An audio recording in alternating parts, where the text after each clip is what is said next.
Hola a todos, les queremos mandar un saludo. Y queremos desearles una feliz Navidad. Sí. Feliz Navidad aquí desde la nieve. Bueno, estamos en la iglesia.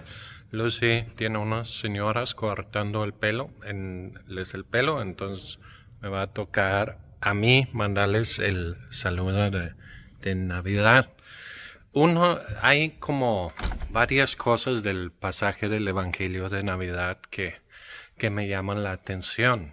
La primera es que pues sucedió en medio de pues todos los planes del mundo. Había un emperador que quería pues contar cuánta gente tenía para cobrarles impuestos y hizo como un gran desorden, un gran movimiento. La gente se movía de ahí para acá para ser empadronados o ¿cómo se llama? Para ser contados en su ciudad de donde venía su familia.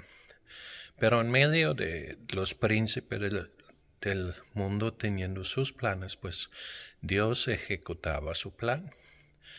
Y lo que parecía una incomodidad que tenían que ir a Belén mientras que María pues esperaba que Jesús naciera, pues llegó a ser parte del plan de Dios que se cumplió. Número dos, pues si tú hoy vas a Belén en esas fechas especialmente y vas a la iglesia de la Natividad donde pues tradicionalmente es el lugar donde Jesús nació, tú vas a ver una filotota de gente esperando entrar y ver el lugar famoso. Sin embargo, pues el lugar no fue escogido por preferencia porque era el lugar más bonito, romántico, apto para dar luz a un bebé. El establo fue escogido porque ahí, a diferencia que los demás lugares que estaban ocupados con mil cosas, ahí había espacio. Ahí había alguien que dijo, pues no es mucho, pero aquí hay lugar y yo les presto ese lugar. Entonces, pues aprendemos eso. Dios a menudo pues no escoge el lugar más grande, más adecuado. Escoge lugares y escoge corazones donde ahí hay lugar. Y yo espero que en el corazón tuyo, en el corazón mío, pues ahí hay lugar para que Jesús pues pueda habitar, pueda hacer su voluntad. Y también los pastores de Belén, creo que los mencioné la vez pasada, pero cuando ellos habían escuchado la palabra de Dios, que iban a encontrar un niño en un pesebre, pues iban y dijeron, vamos a irnos rápido, vamos a apurarnos. Igualmente Pablo, cuando entendió que Dios lo que haría en Macedonia, fue rápidamente a Macedonia. Y seamos igual, gente, cuando sepamos cuál es la voluntad de Dios, pues no quedamos con los brazos cruzados, no lo pensamos un día, sino actuemos rápido. Y la última, cuando habían escuchado lo que los pastores dijeron acerca de que Jesús iba a ser el Salvador del mundo, dice que todos se maravillaban, pero luego dice, María guardaba esas cosas, esas palabras en su corazón, los atesorabas. Tal vez tú tienes un lugar en tu casa donde guardas documentos importantes, cosas importantes, pero también ten un lugar en tu corazón donde cada vez que Dios te habla, atesoras las palabras, los guardas en tu corazón, meditas en ellos para que genera la fe, para que el día que estás en una situación tú sabes, Dios me habló. Y pues celebremos esas fechas. Hay mucha razón de celebrar en medio de la oscuridad, en medio de los problemas. Dios envió a su Hijo. Y como dijo Pablo, si Dios pues no escatimó ni es su único Hijo, ¿cómo no nos dará con Él todas las cosas? Les deseamos una muy feliz Navidad, bendiciones a todos y esperemos que estén muy bien y que pronto en el próximo año les podemos ver en un viaje. Bendiciones a todos.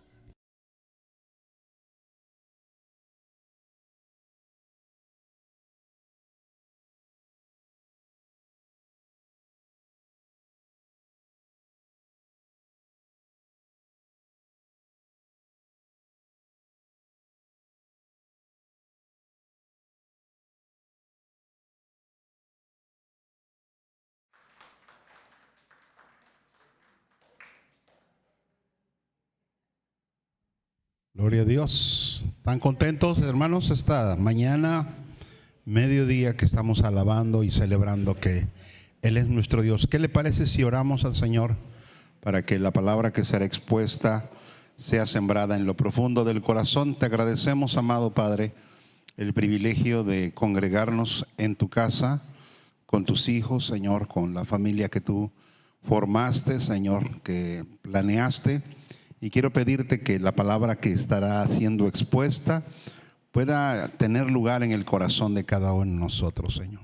Tu Espíritu Santo sea quien lo deposite y quien produzca crecimiento en cada uno de nosotros y nos permita, Señor, que la imagen con la que nos creaste sea formada, sea manifestada, Señor, y el mundo pueda conocer que tú existes, que tú eres el Dios de toda gracia y misericordia. Amén. Amén. Quiero iniciar este tiempo leyendo el Evangelio según San Juan en el capítulo número 1, en el versículo número 14. Evangelio según San Juan, capítulo 1, versículo 14.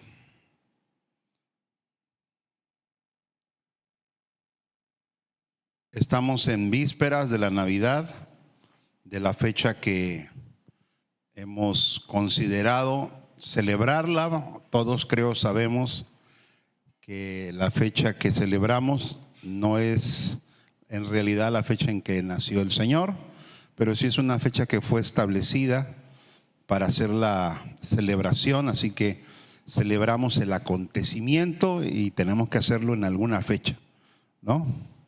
Entonces, ya lo tenemos. Dice la Escritura, ayúdame a leer, por favor, Evangelio según San Juan, capítulo 1, verso 14. Dice la Escritura, lea conmigo, por favor. Y aquel Verbo fue hecho carne y habitó entre nosotros, y vimos su gloria, gloria como del unigénito del Padre, lleno de gracia y de verdad. El tema de este mensaje se llama Se hizo carne. Ese es el tema, se hizo carne. Y hoy hablaremos, como se dará cuenta, acerca de la encarnación del Hijo.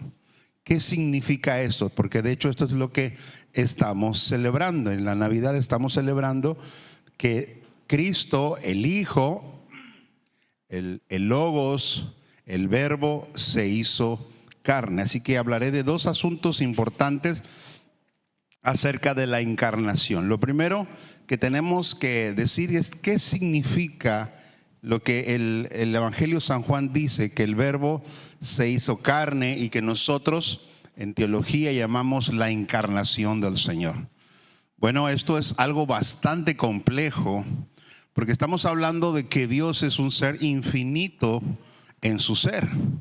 Es un Dios que no está sujeto ni al tiempo, ni al espacio, ni a la materia. De hecho, antes de que todo eso existiera, Él ya existía. No se necesitaba un espacio, un tiempo, ni materia para que Él existiera.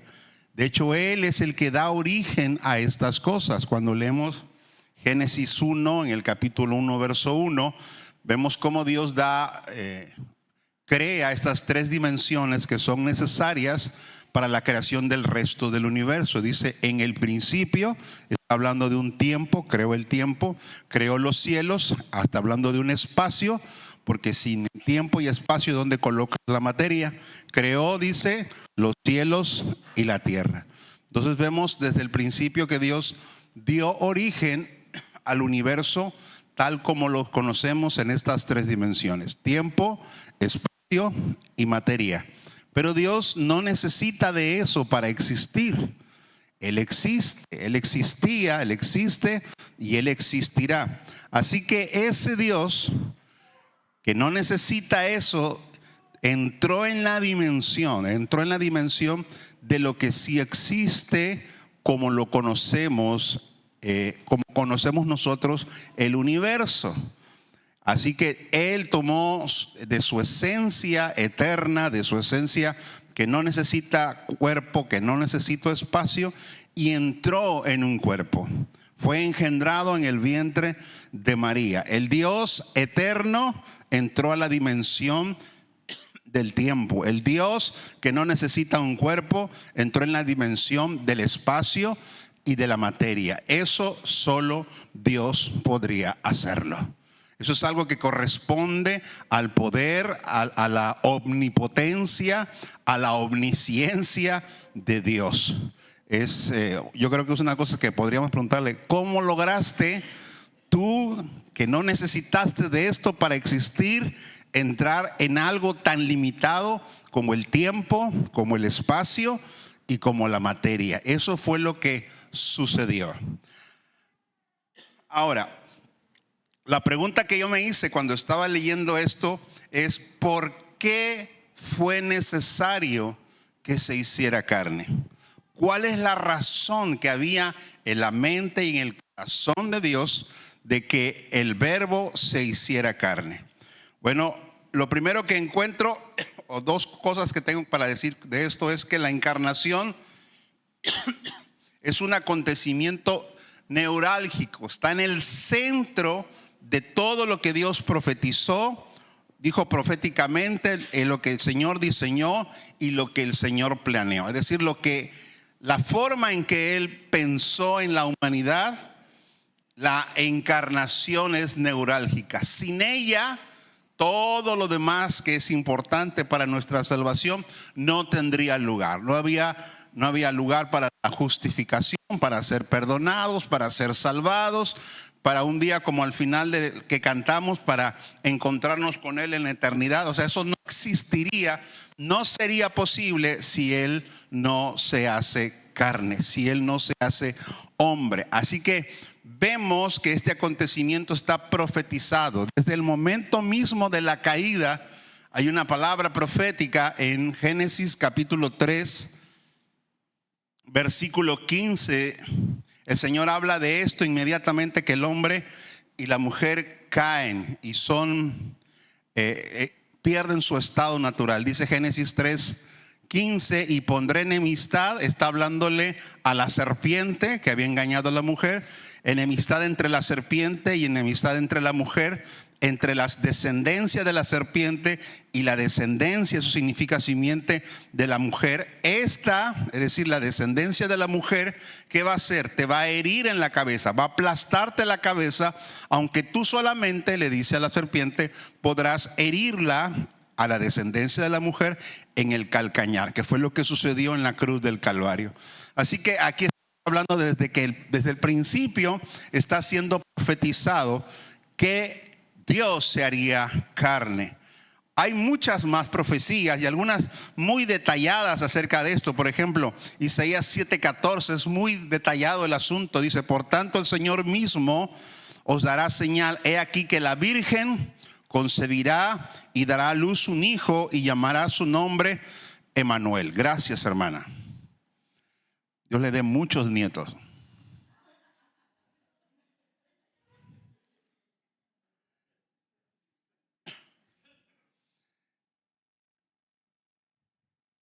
Hay detalles como, por ejemplo, el lugar donde el Señor nacería, Belén Efrata. Es decir, hay circunstancias, hay palabras proféticas muy detalladas donde hablan acerca del nacimiento del Salvador. Ahora, tenemos que ser claros que en la mente del profeta y en la mente de los intérpretes de la ley, no cabía en su mente que ese Mesías sería Dios encarnado. Ellos estaban esperando algún otro hombre importante, como lo fue Moisés, como lo fue Josué, como lo fue alguno de los profetas. Estaban pensando en un ser humano común y corriente. Aunque todo lo que se profetizaba acerca del Hijo hablaba de algo grande. Por ejemplo, en Isaías, en el capítulo 9, menciona acerca de él y dice: llamará su nombre admirable, consejero, Dios fuerte, príncipe de paz, Padre eterno. Estas definiciones sobrepasan a cualquier ser humano que anteriormente pudo haber vivido o en el cual ellos hubieran pensado. Pero usted y trate de imaginarse cómo alguien podría pensar siquiera que Dios se haría hombre. No estaba en la mente natural, no había cómo sintonizar ese pensamiento. Sin embargo, Dios de manera velada, y en este caso lo que acaba de mencionar de manera abierta, menciona que la naturaleza de esa persona que vendría a salvar, que era el cumplimiento profético de todo lo que había sido escrito, sería Él encarnado, sería Dios mismo encarnado, la segunda persona de la Trinidad encargado. Ahora bien, las profecías tienen lugar desde el tiempo, ¿verdad?, en que el hombre cae. A partir de que el hombre cae, entonces comienzan a venir las palabras proféticas del anunciamiento del Salvador. Sin embargo, el diseño de la encarnación del Señor no corresponde al tiempo de la caída, sino es un diseño, es algo planeado mucho antes de la caída. Romanos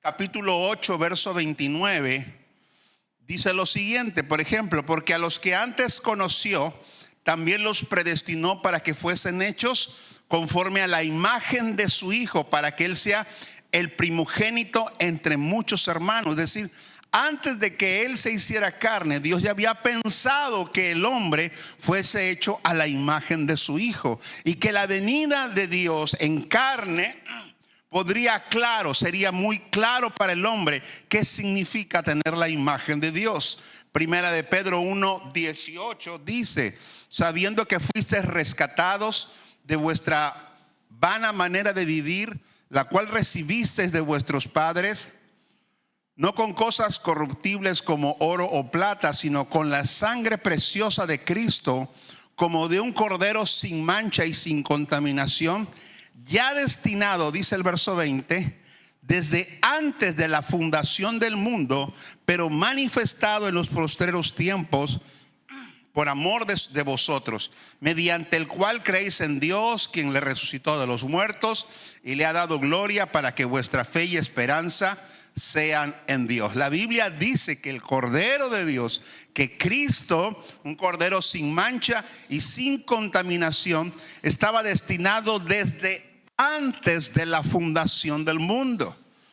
Como dije hace un momento, las profecías vienen desde el momento de la caída, pero el diseño y el plan es anterior aún a esto. Es anterior a la existencia del hombre, es anterior incluso a la existencia de la creación. Dios, antes de crear, Él ya había pensado en que el Hijo se hiciera carne y nos rescatara. Ahora mire, dice Gálatas 4, verso 4 al 7, dice: pero también os digo, me salto ese versículo al versículo 3, así también nosotros, cuando éramos niños, estábamos en esclavitud bajo los rudimentos del mundo, pero cuando vino el cumplimiento del tiempo, Dios envió a su Hijo, nacido de mujer y nacido bajo la ley, para que redimiese a los que estaban bajo la ley, a fin de que recibiésemos la adopción de hijos. ¿Qué significa esto? Es decir, había un tiempo que Dios había planeado, y Dios no planeó las cosas al cuarto para las 12. No lo planeó posterior a la caída del hombre. Dije, el hombre cayó y ahora ¿qué voy a hacer? ¿Quién podrá ayudarnos? Dios ya anticipadamente a la caída, Él ya tenía pensado en salvarnos, y para que eso pudiese ser posible, era necesario que Él se hiciera hombre, que el Hijo se hiciera hombre. Así que encontramos que la encarnación es un acontecimiento neurálgico en el plan de Dios, pero también es neurálgico en la historia de la humanidad. Lo que sucedió en aquel pesebre o desde que fue concebido Jesús en el vientre de María, cambió por completo la historia de la humanidad. Es un asunto que hace que todo sea transformado. De hecho, la historia de la humanidad está marcada por el nacimiento de Cristo. Nuestras fechas están determinadas por el nacimiento de un niño que se supone que era hijo de un carpintero, hijo de una virgen en una aldea apartada, solitaria, triste, pobre, pero no estaban haciendo cualquier hombre, estaban haciendo el Salvador de la humanidad, y Él cambió la historia. Ahora bien, esta necesidad humana, o esta situación en el ser humano, esta necesidad del ser humano, estaba esperando este acontecimiento. Lucas capítulo 2, a partir del verso 21, nos habla de un hombre llamado Simeón, que muestra lo que Dios había puesto en el corazón de muchas personas a través de la historia con respecto a la necesidad de salvación.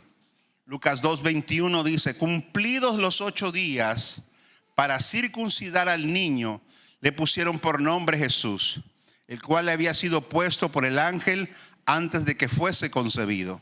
Y cuando se cumplieron los días de la purificación de ellos, conforme a la ley de Moisés, le trajeron a Jerusalén para presentarle al Señor.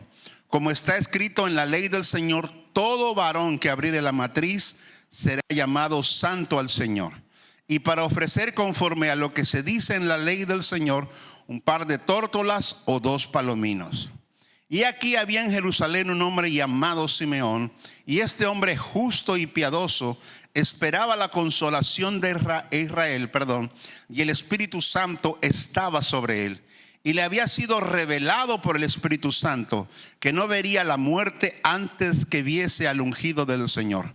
Y movido por el Espíritu vino al templo, y cuando los padres del niño Jesús lo trajeron al templo para hacer por él conforme al rito de la ley, él le tomó en sus brazos y bendijo a Dios diciendo: ahora, Señor, despide a tu siervo en paz, conforme a tu palabra, porque han visto mis ojos tu salvación, la cual has preparado en presencia de todos los pueblos, luz para revelación a los gentiles y gloria a tu pueblo Israel. Dios había puesto en el corazón del ser humano, de una manera abierta como sucede con Simeón, y de una manera velada como sucede con el resto de nosotros, hay una búsqueda constante del hombre de algo. Siempre estamos buscando algo. Algunos lo entienden como la búsqueda de la felicidad, o la búsqueda de la realización, o la búsqueda de propósito, o conocer cuál es el destino por el cual nosotros existimos. Esa necesidad intrínseca en el ser humano no es otra cosa sino la necesidad del Dios encarnado, que hace y da sentido no solamente al ser humano en lo individual, sino a toda la humanidad por completo. La encarnación es necesaria y es esencial por varias razones. Diré la primera: Hebreos capítulo 4, versículo 14.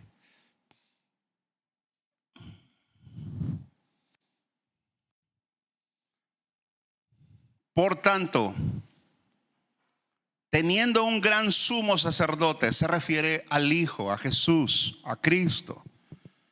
Por tanto, teniendo un gran sumo sacerdote que traspasó los cielos. El escritor de Hebreos está hablando de esto: traspasar los cielos. Estamos hablando del traslado de la eternidad al tiempo.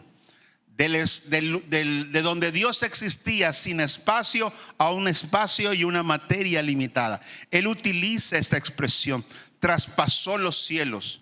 Jesús, el Hijo de Dios, retengamos nuestra profesión, porque no tenemos un sumo sacerdote, que no pueda compadecerse de nuestras debilidades, sino uno que fue tentado en todo según nuestra semejanza, pero sin pecado.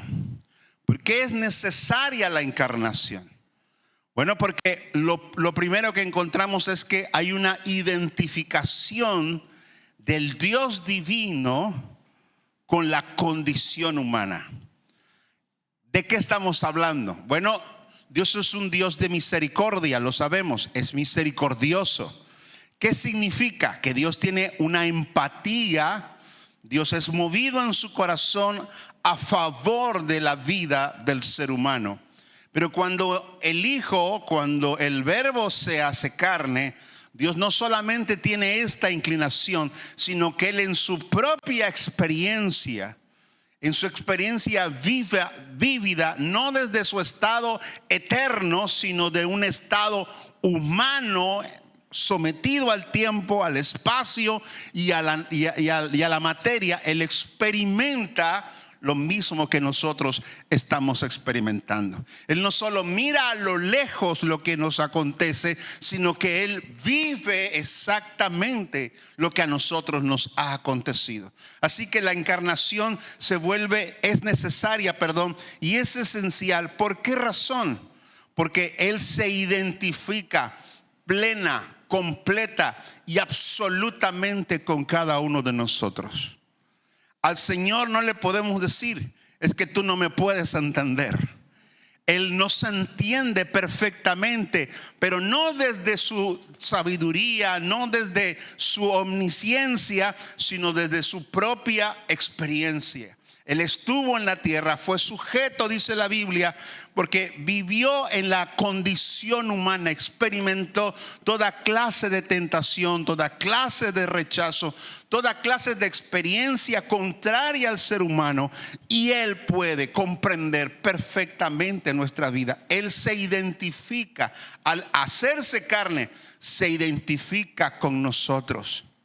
En ocasiones, cuando vemos a Jesús triunfante sobre la tentación, sobre el diablo, sobre las circunstancias, nosotros tenemos la idea de decir, bueno, pues que es Jesús. Pero cuando Él se hace carne, Él no solamente se identifica con nosotros, sino que Él realiza un acto en nuestras vidas. No solamente Él se identifica con nosotros, sino, volvamos a lo que leímos, en Juan 1:14. La segunda parte de ese versículo, si lo pueden poner. Y aquel verbo, dice Juan, fue hecho ¿qué? Carne. Pero ahí no solamente habla de este hecho glorioso, sino dice algo más. Y habitó entre nosotros. Es decir, Él vino a puso su tienda.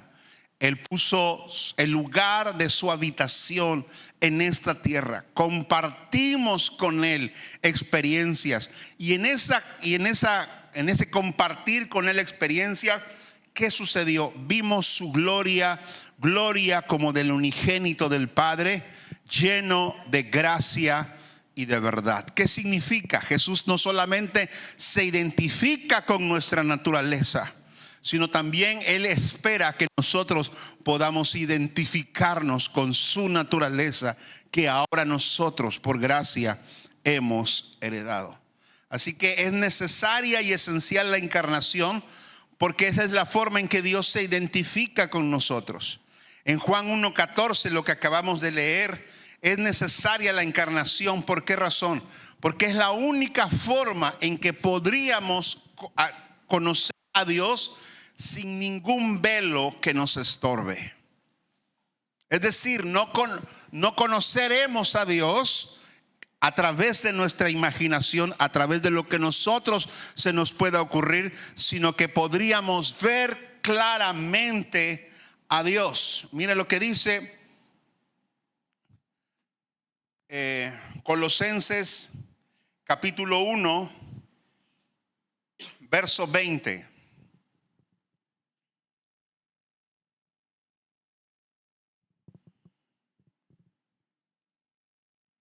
Colosenses versículo 1, verso 20. Habla de Jesús, de Cristo, del Hijo, la segunda persona de la Trinidad. ¿Qué dice? Él es, Jesús es, Cristo es la imagen del Dios invisible.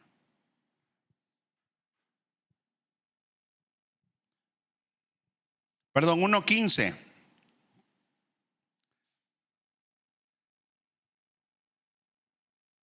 Disculpe.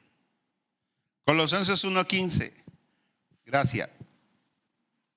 Él es, Jesús es la imagen, voy a agregarle allí, la imagen visible, tangible. Él es la expresión humana del Dios que es invisible. ¿Qué significa esto?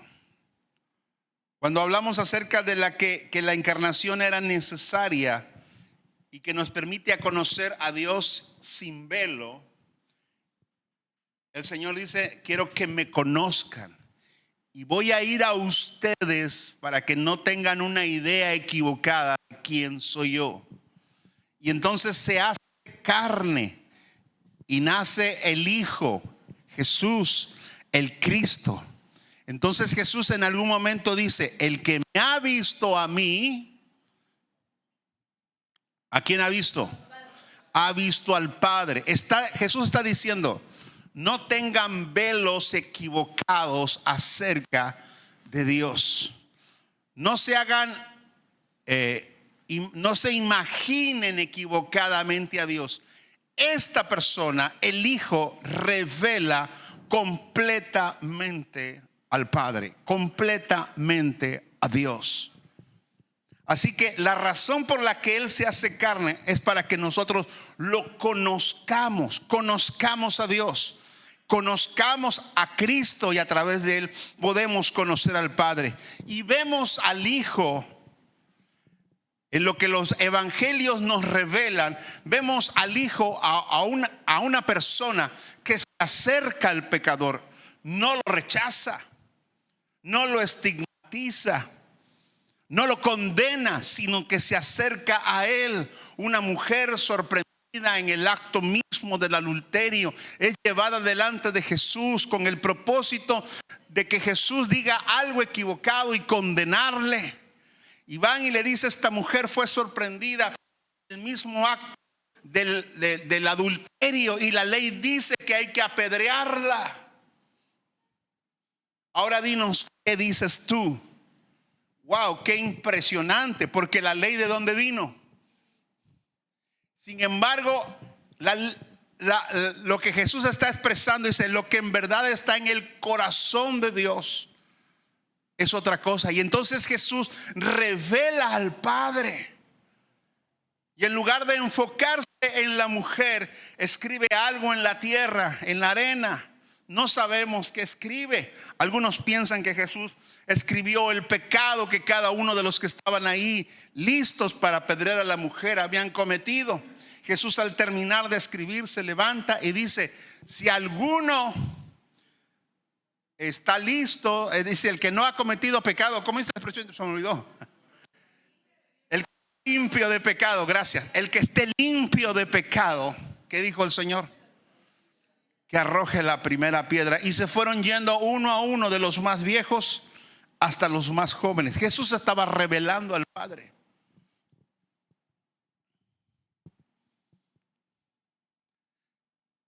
¿Qué es lo que siente Dios hacia el hombre, hacia la persona que ha pecado?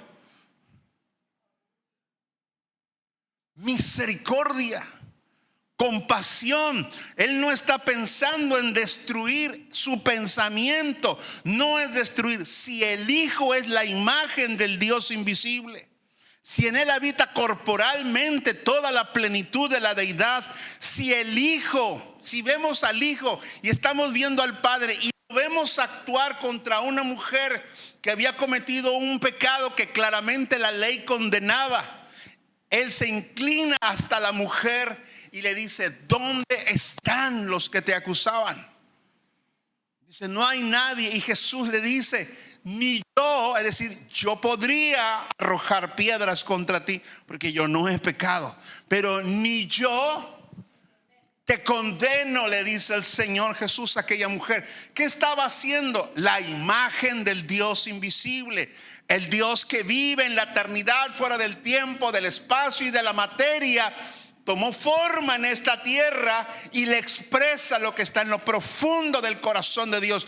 Yo no estoy queriendo condenarte, no es mi intención destruirte, no es mi primera acción, pensamiento causarte daño. Yo he venido a restaurar tu vida. Y le dice: ni yo te condeno. Pero lo que Jesús le dice después es todavía mucho más impresionante. Le dice: vete y no peques más. No sé si lo he comentado aquí, pero lo que esta mujer llegó a hacer, actuar, su acción pecaminosa, muestra claramente que esta mujer había roto todos los límites, todos los tabúes, todas las limitaciones que la sociedad, la educación, la ley o la religión podían haberle puesto un alto. Esta mujer había pasado por alto, ya no le importaba ni su padre, ni su familia, ni su esposo, ni morir ella misma, porque ella sabía perfectamente que si ella sorprendida en el adulterio la matarían. Pero era tal su pasión, era tal el arrastre de su carne por el pecado, que ella saltó todas esas limitantes que en algún momento pudo haber tenido. Y entonces Jesús le dice al final: vete. ¿Y qué más? Porque Jesús está aludiendo a la naturaleza con la que ella originalmente había sido creada. No le estaba pidiendo a una persona medianamente buena, no le estaba pidiendo a una persona medianamente moral, con cierto nivel de ética, que abandonara su conducta pecaminosa. Le estaba pidiendo a una mujer que había pasado por alto todos esos límites y no le habían importado, porque había algo dentro de ella que le arrastraba a pecar. Pero Jesús, la imagen del Dios invisible, revela: yo creo que tú puedes vivir sin volver a pecar. Porque la encarnación, no solamente Él se identifica con nosotros, sino que Él espera que nosotros nos identifiquemos con su pureza y con su santidad. Es necesaria, porque entonces ¿qué hace esto? Nos permite conocer a Jesús, a Dios sin velo. Jesús sabía que iba a padecer, que iba a sufrir, que iba a morir, y sabía también que había un hombre que le había de traicionar. Cuando ese hombre viene a entregarle, Él no espera que aquel hombre se acerque a Él. Él sabía y le facilita ese momento cruento, y se acerca a Él y le dice: amigo, haz lo que tengas que hacer. Y le da un beso. Le dice: con un beso entregas al Hijo del Hombre. Pero lo interesante de todo esto es que Jesús hasta el último momento le llamó amigo. A Jesús no le tomó por sorpresa lo que Judas hizo. A Jesús no le tomó por sorpresa que Judas tomaba de las finanzas, porque al parecer era el tesorero. Jesús sabía que cuando faltaba dinero, sabía en dónde había terminado ese dinero. Y Jesús, con todo ese conocimiento, trató a Judas como su amigo. De hecho, estaba sentado seguramente cerca de él, y Jesús le ofreció para que él mojara su pan con él. Un acto de demasiada intimidad. Y déjeme decirle que ninguno de los discípulos sospechaba nada, porque el trato de Jesús no era hipócrita ni era sarcástico. O Jesús no estaba diciendo: me va a traicionar y se lo voy a hacer como a propósito, y voy a hacer como evidente que Él me va a traicionar, y que todos se den cuenta, y que todos acumulen algo en su corazón contra Él, y me voy a victimizar de esto que está pasando. Jesús trató con un amor fiel, puro y limpio al corazón de Judas, porque Jesús estaba mostrando al Padre, estaba revelando al Padre. Él nos estaba diciendo: este es Dios, este es el corazón de Dios, ese Dios que tienen temor de acercarse, ese Dios al que le tienen pavor por causa del pecado que abunda en su corazón. Es un Dios grande en misericordia.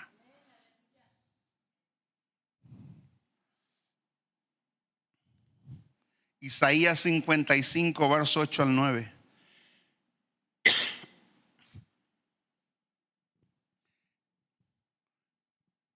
Es necesario que el Verbo se haga carne, que Dios se haga carne, porque necesitamos comprender, conocer a Dios, y no imaginarnos cómo es Dios. Mire lo que dice Isaías 55, 8 al 9. Porque mis pensamientos no son sus pensamientos. Dice el Señor, mis caminos no son sus caminos, dijo el Señor. 9.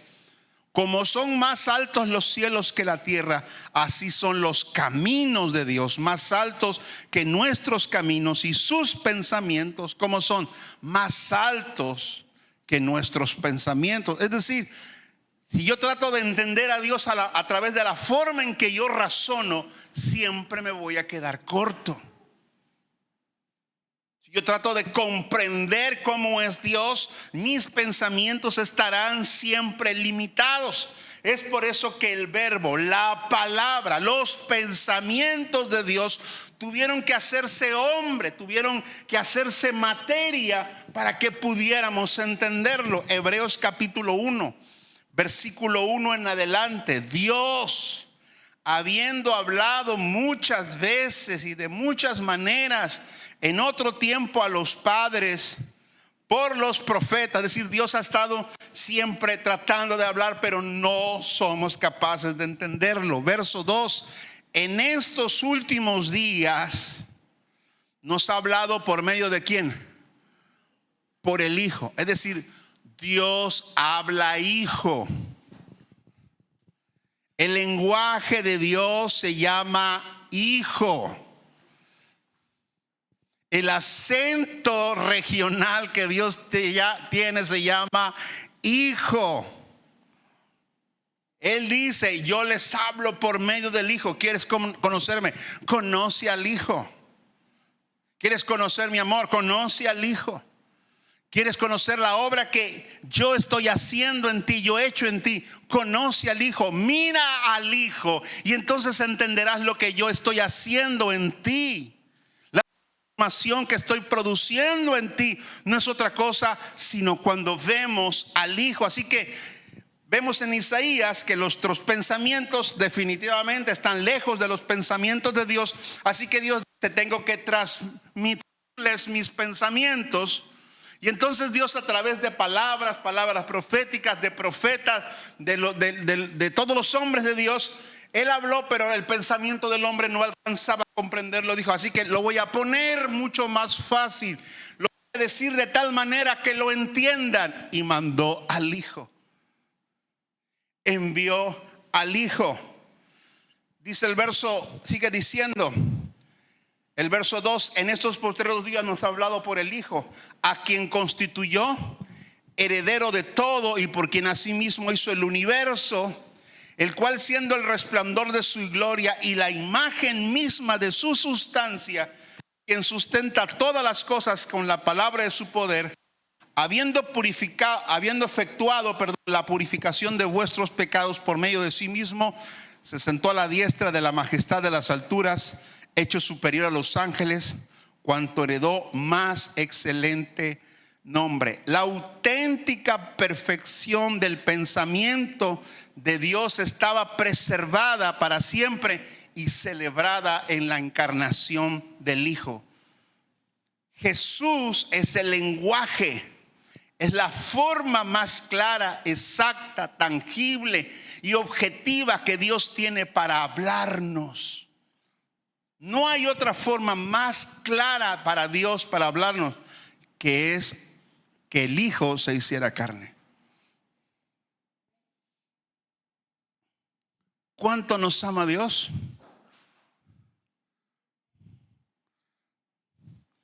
¿Cuánto nos ama Dios? Filipenses 2. Amén. Verso 5 en adelante. Haya pues en ustedes este mismo sentir que hubo en Cristo Jesús. Mire cuánto nos ama, el cual, siendo en forma de Dios, no estimó el ser igual a Dios como cosa a que aferrarse. Es decir, el Señor se despoja de ese estado. Pero para ser sinceros, no tenemos la menor idea de lo que significa despojarse de su estado divino, porque no somos dioses. Dios es eterno, es infinito. O sea, no hay manera de dimensionar qué es ser Dios y dejar eso de ser Dios para hacerse hombre. Bueno, Él lo hizo. Eso que ni siquiera alcanzamos a entender qué es, Él lo dejó. Eso que supera nuestra capacidad de entender, Él lo dejó por nosotros. Sigue diciendo, sino que se despojó a sí mismo, tomando forma de siervo, hecho semejante a los hombres, y estando en la condición de hombre, se humilló a sí mismo, haciéndose obediente hasta la muerte de cruz. La encarnación está diciendo claramente cuánto nos ama. La encarnación está diciendo claramente cuánto significado tenemos nosotros para Dios.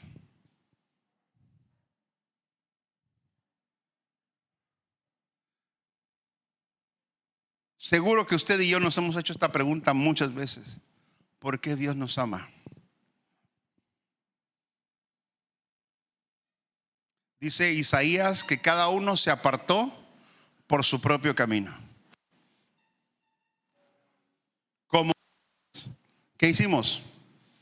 Nos descarriamos. Dice, no hay justo ni aun uno. No hay quien piense a Dios, quien piense en Dios. No hay quien busque a Dios. Estamos tirados a la maldad. El apóstol Pablo dice, yo no solamente cometo pecado, estoy vendido al pecado, rehén del pecado. Así que, ¿qué razón podría tener Dios para amarnos? El lenguaje mexicano diría, ¿por qué Jesús bailaría con los más feos? Pues sí, ¿no? Porque la humanidad bonita no lo es. Isaías dice que la mejor obra nuestra, el mejor acto de justicia, lo más puro, lo más excelso, el esfuerzo mayor, el sacrificio más alto, lo más puro que un hombre o que la humanidad entera pudiera ofrecer a Dios, dice el Señor que es un trapo sucio. Es una jerga que sirve para limpiar el inodoro, para limpiar la tarjea. Eso es. ¿Por qué? Porque esa es la condición del ser humano. Y entonces la pregunta aún se hace mucho más fuerte. ¿Por qué nos ama? ¿Qué razón podría tener Dios para amarnos? No sé si esta sea la respuesta correcta, pero esto es lo que la Biblia a mí me hace ver la forma en que fuimos creados. Fuimos hechos a su imagen.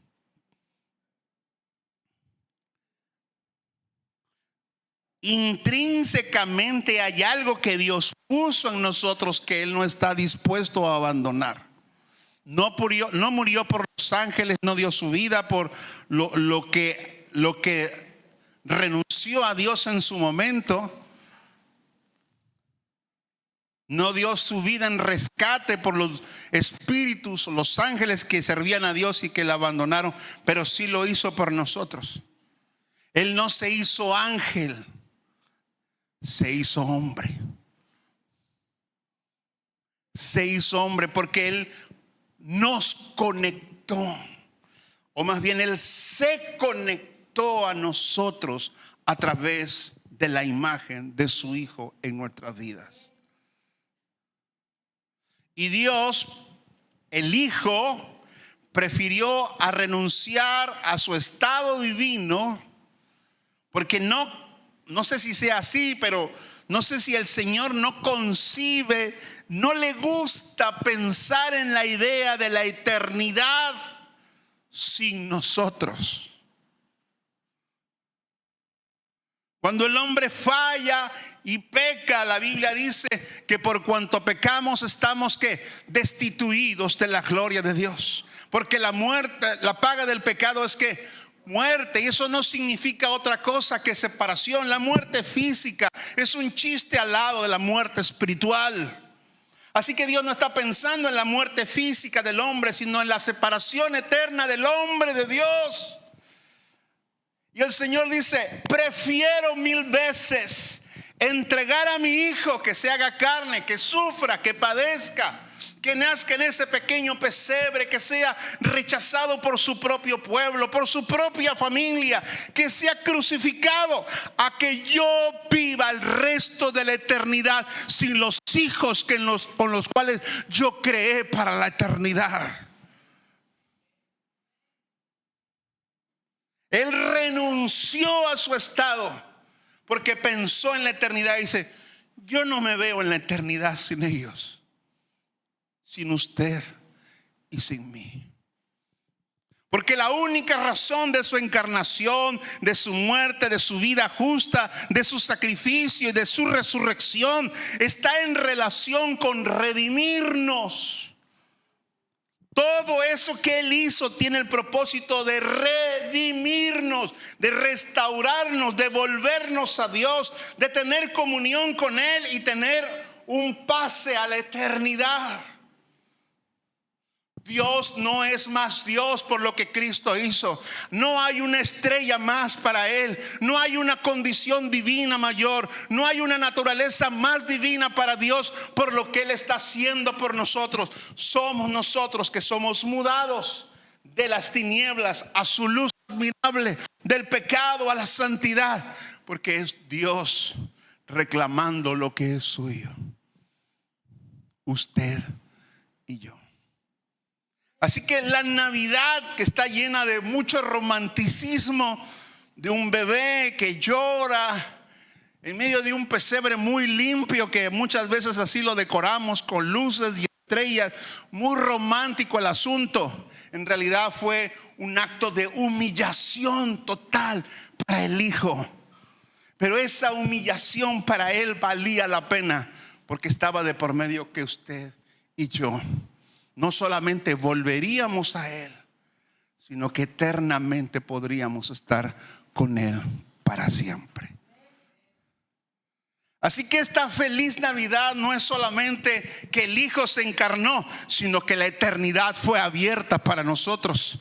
No es solamente que el niño nació, sino que ahora estamos justificados. Es la puerta que abrió toda la obra que Jesús hizo con nosotros para ser salvados del tormento eterno y vivir en eternidad con Dios. La encarnación, Navidad, no es solamente el nacimiento del niño, es que nosotros tenemos la oportunidad de volver a Dios. Para el Señor este asunto fue muy serio, muy serio. ¿Cuándo lo planeó? Desde antes de la eternidad. Y lo estuvo preparando y lo ejecutó. Dijo: es el tiempo. Dios se preparó para ese tiempo. Y ahora el mensaje está siendo enviado para que otros lo escuchen. ¿Qué tan serio para nosotros es el asunto de Cristo? ¿Qué tan serio es como venir y reunirse y cantar y volvernos a casa y olvidarnos de los votos que hacemos y del compromiso y de que ahora le pertenecemos a Dios? Para Dios este asunto es tan serio que invirtió a su Hijo. ¿Qué tan serio es para nosotros ser creyentes, formar parte de una congregación? ¿Qué tan serio es para nosotros ser luz en medio de las tinieblas en la sociedad donde vivimos, en la escuela donde tú asistes, en el trabajo donde tú desarrollas tus actividades, donde Dios te permite ganar para poder sostener a tu familia? ¿Qué tan serio es para ti Dios y la obra que Él hizo? Póngase de pie.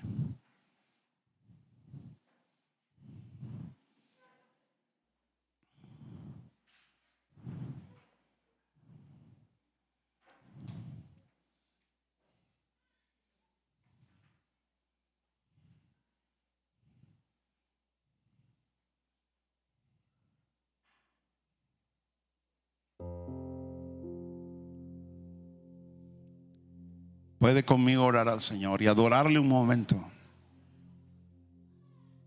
Adore al Señor.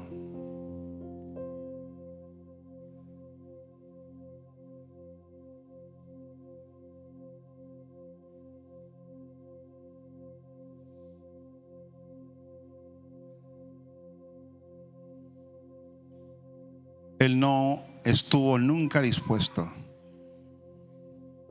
a pasar el resto de la eternidad sin usted y sin mí.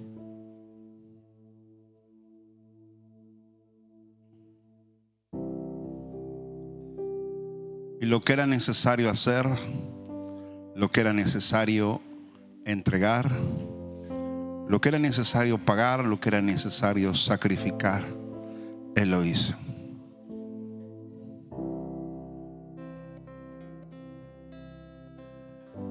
No le estoy pidiendo que usted entienda que esto se trata de sacrificio.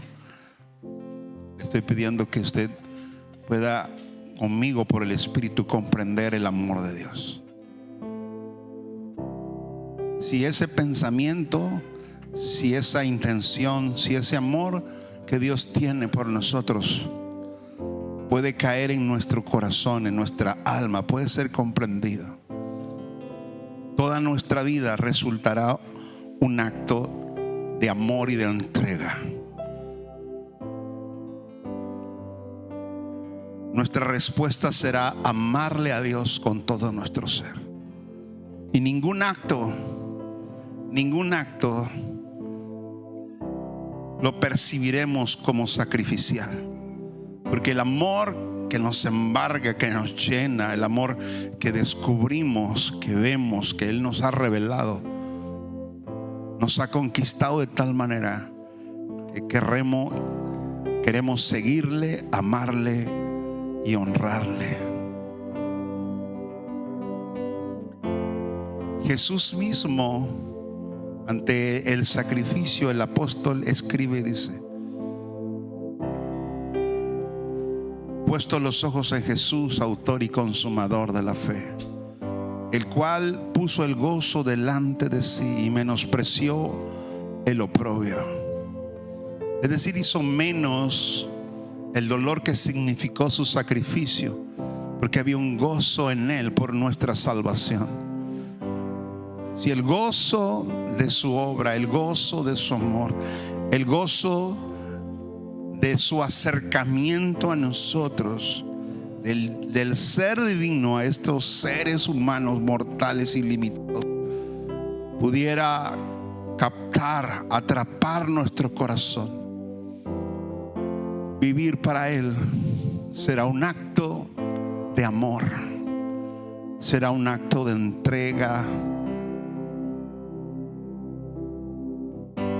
Dejaremos de pensar en ello como un sacrificio, como un esfuerzo, y se volverá simplemente la reacción natural de alguien que se sabe, que se siente y que es amado por Dios. Gracias por haberte hecho carne, con todo lo que eso significa y que muy probablemente no alcanzaré a entender. Como tú, Dios, te hiciste carne. Lo que es verdad es que fue cierto, es verdad. Lo hiciste. Queremos conocerte. Conocerte, Jesús. Te adoramos, Jesús amado. Te adoramos, Rey. Eres hermoso.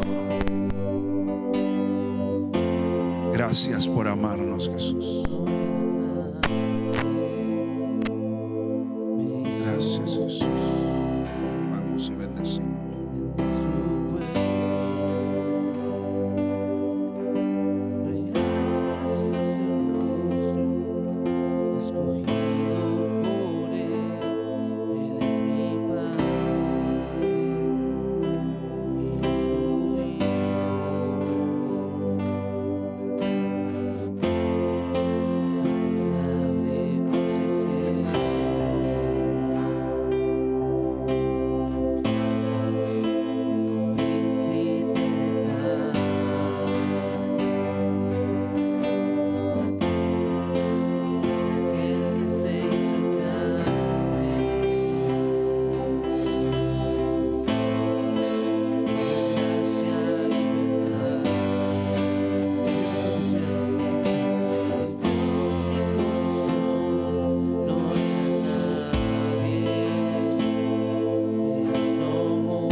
escucharte.